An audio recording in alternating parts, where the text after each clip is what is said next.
विशेष ये है कि जो 2026 का जो धर्मांतर का जो कायदा बनाया गया है, इस कायदे के अंतर्गत में जो अन्य पहले 12 राज्यों में इस कायदे को लागू किया है, ये 13वां राज्य कायदा जब लागू हो गया है, इसका धर्मांतर का कायदे के रूल में ऐसा लिखा गया है कि जो बर्डन ऑफ प्रूफ, जो मतलब जिसको पर तकरार होगी वो कह गया। दूसरी बात ये है, और दूसरी मेरा कहने का ये कहना है, क्योंकि ये जो बिल पास जो किया गया है, ये एक माइनॉरिटी के ऊपर अटैक के समान है। मतलब अगर जैसा हम देखते हैं, जैसे कि 498 जो जैसा कायदा है, अगर कोई लेडीज़ कहेंगी कि बाबा मेरे पूरे परिवार ने मेरे विरुद्ध में मेरे को मारा, गाली किया, मेरे से गुंडाबली किया, तो वो जिस प्रकार से एफआईआर रजिस्टर हो जाती है, तो इस प्रकार ये कानून जैसा बनाया गया है। मतलब अगर किसी की न सुनवाई करते हुए अगर किसी ने थर्ड पार्टी, मतलब थर्ड व्यक्ति अगर इसमें इंटरफेयर करता है, मतलब थर्ड पार्टी अगर आप देखे जाएंगे, आज इतना घातक शुरू है कि पूरे दबाव के साथ में अन्य असामाजिक संगठन वाले जो लोग हैं, वो दबाव के डाल में तंत्र दबा के लोगों के ऊपर प्रेशराइज कर रहे हैं, क्योंकि उनको डर शुरू हो गया है, क्योंकि कल उठ के कुछ ऐसा अगर नहीं भी एफआईआर रहेंगी तो जबरदस्ती एफआईआर करने की तरह गए। ऐसा हमने अभी देखा है कि एक उत्तर प्रदेश की घटना थी और यूपी की भी घटना थी कि बौद्धिस्ट कम्युनिटी के ऊपर 26 लोगों पर एफआईआर करा गया, बौद्धिस्ट कम्युनिटी के ऊपर, कि ये धर्म परिवर्तन करने आए। ऐसा हमने मैटर देखे और अन्य और ऐसे सुप्रीम कोर्ट ने ऐसे जजमेंट दिए हैं, क्योंकि ये एक घातक शस्त्र है। मतलब ऐसे प्रकार के जो मुद्दे जो दिए गए हैं, आज हमने जो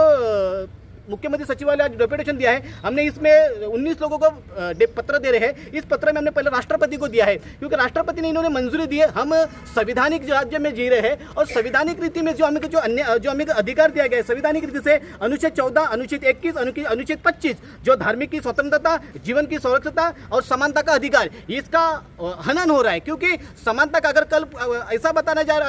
रहे हैं कि अगर कोई जो भी कोई शादी करेगा या कोई भी कुछ जो भी कुछ प्रॉब्लम है, तो उसको पर इतनी जो दंड भी जो उसका प्रावधान दिया गया है, वो प्रावधान इतना हाई सिक्योरिटी दिया गया है। मतलब ये सोची समझी ये राजनीति है। हमारा कहना ये है कि जितने भी 13 स्टेट में बिल हो चुके हैं, इस सारे स्टेट को बिल को रद्द करने के लिए हमने पहला डेपुटेशन दिया महाराष्ट्र सरकार को। आने वाले दिनों में जितने भी और 12 स्टेट है, उनको हम सबके साथ में पत्र देंगे और इसमें हम लोग ने यहाँ पे राष्ट्रपति, मुख्यमंत्री, न्यायाधीश, चीफ जस्टिस, कैबिनेट सचिवालय और राष्ट्रीय मानवाधिकार आयोग और अल्पसंख्यक आयोग, इनको भी हमने पत्र देने वाले हैं। क्योंकि ऐसे प्रकार के जो बिल पास हो रहे हैं, इस बिल का कुछ उपयोग नहीं होने के कारण भी ये जबरदस्ती एक बिल पास करना क्या है, क्योंकि ऑलरेडी बीएनएस में दिया गया है और इसमें एविडेंस एक्ट का पूरा उल्लंघन है। अगर एविडेंस एक्ट का अगर जो कायदा बनाया गया है, उस कायदे का पूरा उल्लंघन है ऐसे प्रकार का। और इस बिल का हमारा उद्देश्य यही है कि जो बिल बनाया गया है, ये बिल का मतलब एक ऐसा बिल बनाया गया कि कायदा जब आईपीसी हम देखते हैं, जब आईपीसी बीएनएस में देखते हैं, अगर कोई आरोपी अगर कोई किसी को झूठी जानकारी देता है, कोई डिपार्टमेंट को, कि ये इसने अगर कोई झूठी जानकारी देता है, तो उसके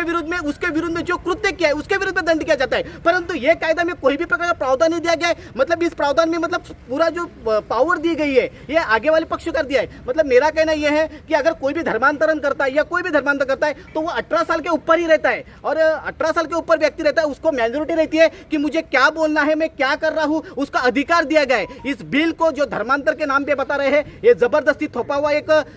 षड्यंत्र है। क्योंकि हमारा कहना यही कि भूमि किसान जनता पार्टी और संविधान रक्षक मोर्चा के माध्यम से, क्योंकि ये जो बिल पास हुए हैं, जितने स्टेट में पास हुए, उस स्टेट के विरुद्ध के हमने सभी मुख्यमंत्री को हमने पत्र दिया है इस सभी कार्रवाई के लिए। क्योंकि ये जो बिल पास हुआ है, ये आम जनता को कुचलने के लिए पास हुआ है। मतलब ये जो अनपढ़ सुशिक्षित, अगर हमने देखा, उसकी स्टडी की, जब हमने वो बिल देखे सुप्रीम कोर्ट में और न्यायाधीश में, वो सब जमीनी तबके के लोग हैं। मतलब जो ग्रामीण क्षेत्र के लोग हैं, जिनका कानून व्यवस्था उन्हें पता नहीं है, कि न्याय व्यवस्था पता नहीं, उनका अपना अधिकार पता नहीं है। ऐसे अगर बिल पास हो रहा है, तो इस बिल के विरुद्ध में हम भूमि किसान जनता पार्टी और संविधान रक्षक मोर्चा, क्योंकि संविधान की रक्षा करना हमारा पहला प्रथम स्थान है, हम संविधान की रक्षा करेंगे। यदि कोई संविधान के विरुद्ध में अगर कोई भी आवाज गैर कायदेशीर उसका उल्लंघन करके, तो हम उसके विरुद्ध में हम रास्ते भी उतरने की तैयारी करेंगे। हम माननीय सर्वोच्च न्यायालय भी जाएंगे और अन्य रीड के माध्यम से भी हम जाएंगे। अगर हम समय गिरा तो हम सारी प्रक्रिया भी करने के लिए तत्पर खड़े हैं।